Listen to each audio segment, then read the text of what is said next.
ಎಲ್ರಿಗೂ ನಮಸ್ಕಾರ. ನಾನ್ ನಿಮ್ ಗೆಳತಿ Shobhakumar. Welcome to my channel.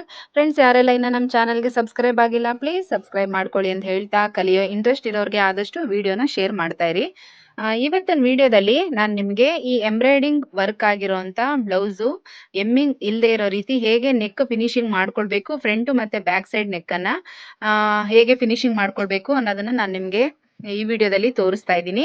ಮತ್ತೆ ಫ್ರಂಟ್ ನಾವು ಫಿನಿಶಿಂಗ್ ಮಾಡೋವಾಗ ಡಾಟ್ಸ್ ಆಗಿರ್ಬೋದು, ಬೆಲ್ಟ್ ಪಟ್ಟಿ ಆಗಿರ್ಬೋದು ಕರೆಕ್ಟ್ ಆಗಿ ಬರ್ಬೇಕು. ಕೆಲವು ಸಲ ಅದರಲ್ಲಿ ತುಂಬಾನೇ ಮಿಸ್ಟೇಕ್ಸ್ ಆಗತ್ತೆ. ಡಾಟ್ಸ್ ಆಗಿರ್ಲಿ, ಮತ್ತೆ ನಾವು ಬೆಲ್ಟ್ ಜಾಯಿಂಟ್ ಮಾಡಿರೋದಾಗಿರ್ಲಿ ಈಕ್ವಲ್ ಆಗಿ ಬರೋದಿಲ್ಲ, ಅಪ್ ಅಂಡ್ ಡೌನ್ ಬರುತ್ತೆ. ಆ ರೀತಿ ಬರ್ದೇ ಇರೋ ಹಾಗೆ ಹೇಗೆ ನಾವು ಸರಿ ಮಾಡ್ಕೊಂಡು ಹೊಲಿಬೇಕು ಅನ್ನೋದನ್ನ ನಾನು ನಿಮ್ಗೆ ಇದರಲ್ಲಿ ತೋರಿಸ್ಕೊಟ್ಟಿದ್ದೀನಿ. ಹಾಗಾಗಿ ವಿಡಿಯೋನ ಎಲ್ಲೂ ಕೂಡ ಸ್ಕಿಪ್ ಮಾಡದೆ ಕಂಪ್ಲೀಟ್ ಆಗಿ ವಾಚ್ ಮಾಡಿ ಅಂತ ಹೇಳ್ತಾ, ಸ್ಟೆಪ್ ಬೈ ಸ್ಟೆಪ್ ನೀಟಾಗಿ ನಾನು ತೋರಿಸಿದ್ದೀನಿ ಫ್ರೆಂಡ್ಸ್. ಹಾಗಾಗಿ ವಿಡಿಯೋನ ಎಲ್ಲೂ ಕೂಡ ಸ್ಕಿಪ್ ಮಾಡಬೇಡಿ, ಕಂಪ್ಲೀಟ್ ಆಗಿ ವಾಚ್ ಮಾಡಿ. ತುಂಬಾನೇ ಈಸಿ ಮೆಥಡ್ ಇದೆ. ಬಿಗಿನರ್ಸ್ಗಂತೂ 100% ಯೂಸ್ಫುಲ್ ಆಗುತ್ತೆ. ಯಾಕೆ ಅಂತಂದ್ರೆ ಈ ರೀತಿ ವರ್ಕ್ ಬ್ಲೌಸ್ಗಳನ್ನ ನಾವು ಹೊಲಿವಾಗ ಆದಷ್ಟು ಫ್ರಂಟ್ ಅಲ್ಲಿ ತುಂಬಾನೇ ಮಿಸ್ಟೇಕ್ಸ್ ಆಗುತ್ತೆ. ವರ್ಕ್ ಮಾಡಿರೋ ಸೈಡ್ ಅಲ್ಲಿ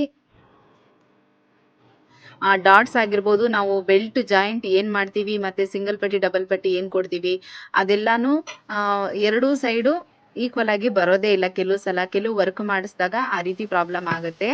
ಆ ತರ ಆದಾಗ ಹೇಗೆ ಸರಿ ಮಾಡ್ಕೋಬೇಕು ಅನ್ನೋದನ್ನ ನಾನು ಇಲ್ಲಿ ತೋರಿಸ್ಕೊಟ್ಟಿದ್ದೀನಿ.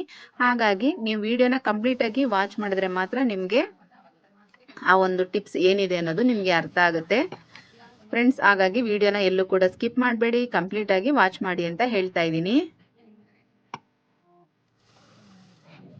ಈಗ ನೀವು ನೋಡ್ತಾ ಇರ್ಬೋದು, ನಾನು ಲೈನಿಂಗ್ ಅನ್ನ ಉಲ್ಟಾ ತಿರುಗಿಸ್ಕೊಂಡು ಕಿನಾರಿ ಹಾಕೋತಾ ಇದ್ದೀನಿ. ಕಿನಾರಿ ಹಾಕೊಂಡ್ರೆ ಈ ನೆಕ್ ಫಿನಿಶಿಂಗ್ ಕಂಪ್ಲೀಟ್ ಆಗತ್ತೆ. ಇದಕ್ಕೆ ಯಾವುದೇ ರೀತಿ ನಾವು ಎಮ್ಮಿಂಗ್ಗೆ ನೆಕ್ ಪೀಸ್ ಅನ್ನ ಕೊಡೋದು ಬೇಕಾಗಿಲ್ಲ, ಮತ್ತೆ ಪೈಪಿಂಗ್ ಕೂಡ ಕೊಡೋ ಅಂತ ಅವಶ್ಯಕತೆ ಎಲ್ಲ ಏನು ಇಲ್ಲ. ನೋಡಿ, ನೆಕ್ ಫಿನಿಶಿಂಗ್ ತುಂಬಾನೇ ನೀಟಾಗಿ ಬಂದಿದೆ. ನಿಮ್ಗೆ ನೆಕ್ ಶೇಪ್ ನೋಡಿದ್ರೇನೆ ಗೊತ್ತಾಗುತ್ತೆ. ಈಗ ಫ್ರಂಟ್ ಪೋರ್ಷನ್ ಹೇಗೆ ನಾವು ಕಂಪ್ಲೀಟ್ ಆಗಿ, ಈಗ ಒಂದ್ ಸೈಡ್ ವರ್ಕ್ ಬಂದಿದೆ ಅಲ್ವಾ, ಅದೇ ಸೇಮ್ ಮೆಜರ್ಮೆಂಟ್ ಅಲ್ಲಿ ನಾವು ಇನ್ನೊಂದು ಸೈಡ್ ಅನ್ನ ಹೇಗೆ ಕಟ್ ಮಾಡ್ಕೊಂಡು ಫಿನಿಶಿಂಗ್ ಮಾಡೋದು ಅನ್ನೋದನ್ನ ನಾನು ನಿಮ್ಗೆ ತೋರಿಸ್ಕೊಡ್ತಾ ಇದ್ದೀನಿ. ನೋಡಿ ಫ್ರೆಂಡ್ಸ್,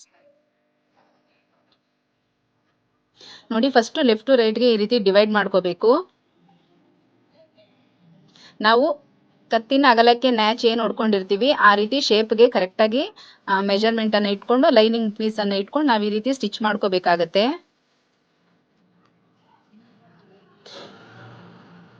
ಮತ್ತೆ ನಿಮಗೆ ಇನ್ನೂ ಒಂದು ಟಿಪ್ಸ್ ಅನ್ನ ಹೇಳ್ತೀನಿ ಕೇಳಿ. ಈ ರೀತಿ ವರ್ಕ್ ಮಾಡಿರೋಂಥ ಬ್ಲೌಸ್ ಅನ್ನ ನಾವು ಕಟಿಂಗ್ ಮಾಡ್ಬೇಕಾದ್ರೆ ನೆಕ್ ಮಾರ್ಕಿಂಗ್ ಅನ್ನ ಹಾಕೋದು ಬೇಕಾಗಿಲ್ಲ. ಯಾಕಂದ್ರೆ ಅವರು ಆಲ್ರೆಡಿ ನಮ್ಗೆ ನೆಕ್ ಮಾರ್ಕಿಂಗ್ ಅನ್ನ ಅವರು ಮೆಜರ್ಮೆಂಟ್ ತಗೊಂಡು ಮಾರ್ಕ್ ಮಾಡಿ ನಮ್ಗೆ ವರ್ಕ್ ಮಾಡಿ ಕೊಟ್ಟಿರ್ತಾರೆ.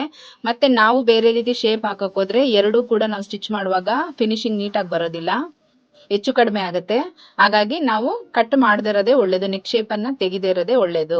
ನೋಡಿ, ಇವಾಗ ಒಂದು ಸೈಡ್ ಆಗಿದೆ ನೆಕ್ ಶೇಪ್. ಅದ್ರದ್ದು ಪೀಸ್ ನಾವೇನ್ ಕಟ್ ಮಾಡಿರ್ತೀವಿ ಅದೇ ಪೀಸ್ ಅನ್ನ ಇನ್ನೊಂದು ಕಡೆ ಇಟ್ಕೊಂಡು ನಾವು ಮಾರ್ಕ್ ಮಾಡಿ ಕಟ್ ಮಾಡ್ಕೋಬೇಕು. ಅವಾಗ ಎರಡೂ ಕಡೆನೂ ಸೇಮ್ ಒಂದೇ ರೀತಿ ಶೇಪ್ ಬರುತ್ತೆ, ಸ್ವಲ್ಪ ಕೂಡ ಹೆಚ್ಚು ಕಡಿಮೆ ಆಗೋದಿಲ್ಲ.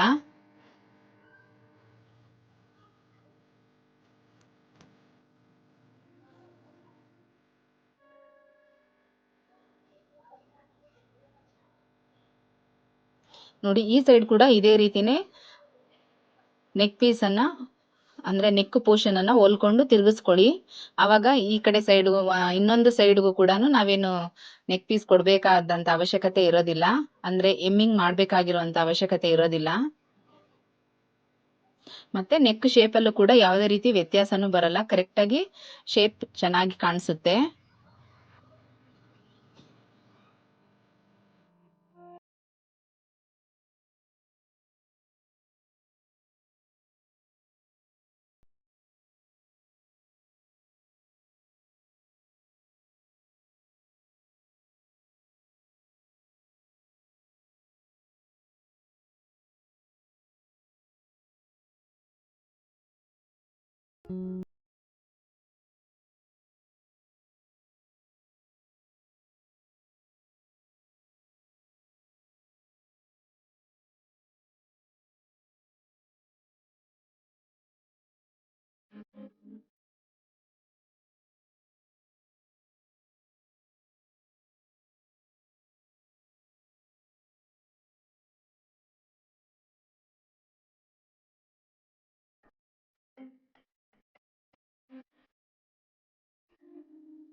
ಫ್ರೆಂಡ್ಸ್ ನೋಡಿ, ಇವಾಗ 2 ಪೀಸನು ಫುಲ್ ಕಂಪ್ಲೀಟ್ ಆಗಿದೆ. ಡಾಟ್ಸು, ಬೆಲ್ಟ್ ಅಟ್ಯಾಚಿಂಗ್ ಎಲ್ಲ ಮುಗ್ದಿದೆ. ಈಗ ನಾವು ಸಿಂಗಲ್ ಪಟ್ಟಿ ಮತ್ತೆ ಕಾಜಾ ಪಟ್ಟಿ ಕೊಡ್ಬೇಕಾಗುತ್ತೆ. ಅಂದ್ರೆ ಉಕ್ಸ್ ಪಟ್ಟಿ ಮತ್ತೆ ಕಾಜಾ ಪಟ್ಟಿ ಕೊಡಬೇಕು. ಅದಕ್ಕಿಂತ ಮುಂಚೆ ಒಂದ್ಸಲ ನೋಡಿ ಈ ರೀತಿ ನಾವು ಚೆಕ್ ಮಾಡ್ಕೋಬೇಕು. ಡಾಟ್ಸು ಮತ್ತೆ ಬೆಲ್ಟ್ ಪಟ್ಟಿ ನಾವ್ ಏನ್ ಅಟ್ಯಾಚ್ ಮಾಡಿದ್ವಿ ಎಲ್ಲ ಈಕ್ವಲ್ ಆಗಿದೆಯಾ ಅಂತ ಚೆಕ್ ಮಾಡ್ಕೊಳ್ಳಿ. ನೋಡಿ ಇವಾಗ ಒಂದು ಸೈಡ್ ಇಂದು ಸ್ವಲ್ಪ ಉದ್ದ ಬಂದಿದೆ. ಆವಾಗ ನೋಡಿ ಈ ರೀತಿ ನಾವು ಈಗ ಸೆಂಟ್ರ್ ನಾವು ಈ ಉಕ್ಸ್ ಪಟ್ಟಿ ಕಾಜಾ ಪಟ್ಟಿ ಹತ್ರ ಏನ್ ಡಾಟ್ಸ್ ಹಿಡ್ದಿರ್ತೀವಲ್ಲ, ಆ ಒಂದು ಡಾಟ್ಸ್ ಅನ್ನ ಒಂದ್ 2 ಪಾಯಿಂಟ್ ಅಷ್ಟು ಮತ್ತೆ ನಾವು ಒಂದು ಸ್ಟಿಚ್ ಅನ್ನ ಹಾಕೊಂಡ್ರೆ ನೋಡಿ ಈ ರೀತಿ ಕರೆಕ್ಟ್ ಆಗಿ ಲೆವೆಲ್ ಬರುತ್ತೆ. ಈಗ ನಾವು ಆರಾಮಾಗಿ ಉಕ್ಸ್ ಪಟ್ಟಿ ಮತ್ತೆ ಕಾಜಾ ಪಟ್ಟಿ ಮಾಡ್ಬೋದು. ನೆಕ್ ಫಿನಿಶಿಂಗ್ ಆಗಿರ್ಬೋದು, ಮತ್ತೆ ಈ ಪಟ್ಟಿ ಏನ್ ನಾವು ಕೊಡ್ತೀವಿ ಅದರದ್ದು ಲೆಂತ್ ಆಗಿರ್ಬೋದು ಕರೆಕ್ಟ್ ಆಗಿ ಬರುತ್ತೆ ಫ್ರೆಂಡ್ಸ್. ಎಷ್ಟೋ ಸಲ ಈ ರೀತಿ ಮಿಸ್ಟೇಕ್ಸ್ ಆಗ್ತಾ ಇರುತ್ತೆ. ಬಿಗಿನರ್ಸ್ಗೆ ಸ್ವಲ್ಪ ಪ್ರಾಬ್ಲಮ್ ಆಗುತ್ತೆ. ಯಾಕಂದ್ರೆ ಇದನ್ನ ಹೇಗೆ ಸರಿ ಮಾಡ್ಕೊಳ್ಳೋದು ಅನ್ನೋದು ಒಂದು ಪ್ರಾಬ್ಲಮ್ ಆಗ್ತಾ ಇರುತ್ತೆ. ಹಾಗಾಗಿ ಅಂತವ್ರಿಗೆ ಈ ವಿಡಿಯೋ 100% ಯೂಸ್ಫುಲ್ ಅಂತ ನಾನು ತಿಳ್ಕೊಂಡಿದ್ದೀನಿ. ಫ್ರೆಂಡ್ಸ್, ಮತ್ತೆ ಇನ್ನೊಂದು ಒಳ್ಳೆ ಯೂಸ್ಫುಲ್ ಆಗುವಂತ ವಿಡಿಯೋ ಜೊತೆಗೆ ಮತ್ತೆ ನಾನು ನಿಮ್ಮನ್ನ ಭೇಟಿ ಮಾಡ್ತೀನಿ ಅಂತ ಹೇಳ್ತಾ, ಈ ವಿಡಿಯೋ ನಿಮಗೆ ಇಷ್ಟ ಆಗಿದ್ರೆ ಲೈಕ್ ಮಾಡಿ, ಶೇರ್ ಮಾಡಿ, ಪ್ಲೀಸ್ ಸಬ್ಸ್ಕ್ರೈಬ್ ಮಾಡ್ಕೊಳ್ಳಿ. ಫ್ರೆಂಡ್ಸ್, ಯಾರೆಲ್ಲ ಇನ್ನ ನಮ್ಮ ಚಾನಲ್ನ ಸಬ್ಸ್ಕ್ರೈಬ್ ಮಾಡ್ಕೊಳ್ದೆ ನೋಡ್ತಾ ಇದ್ದೀರಾ, ಪ್ಲೀಸ್ ಸಬ್ಸ್ಕ್ರೈಬ್ ಮಾಡ್ಕೊಳ್ಳಿ. ಆದಷ್ಟು ಕಲಿಯೋ ಇಂಟ್ರೆಸ್ಟ್ ಇರೋರಿಗೆ ವಿಡಿಯೋಸ್ನ ಶೇರ್ ಮಾಡ್ತಾ ಇರಿ. ವಿಡಿಯೋನ ಯಾವಾಗ್ಲೂ ಕಂಪ್ಲೀಟ್ ಆಗಿ ವಾಚ್ ಮಾಡಿದ್ರೆ ಮಾತ್ರ ಅದರಲ್ಲಿ ಏನೇನು ಟಿಪ್ಸ್ಗಳು ಕೊಟ್ಟಿರ್ತಾರೆ ಅನ್ನೋದು ಗೊತ್ತಾಗುತ್ತೆ. ಸ್ಟಾರ್ಟಿಂಗ್ ಅಲ್ಲೇ ನೋಡಿ ಸುಮ್ನೆ ಹಾಗೆ ಅದನ್ನ ಕ್ಲೋಸ್ ಮಾಡ್ಬಿಟ್ರೆ ಏನೂ ಯೂಸ್ ಆಗಲ್ಲ. ಮತ್ತೆ ನೀವು ತಿಳ್ಕೊಬೇಕಾಗಿರುವಂತ ಟಿಪ್ಸ್ಗಳು ನೀವೇ ಮಿಸ್ ಮಾಡ್ಕೊಂಡಂಗಾಗತ್ತೆ. ಹಾಗಾಗಿ ವಿಡಿಯೋನ ಎಲ್ಲೂ ಕೂಡ ಸ್ಕಿಪ್ ಮಾಡದೆ ಕಂಪ್ಲೀಟ್ ಆಗಿ ವಾಚ್ ಮಾಡಿ.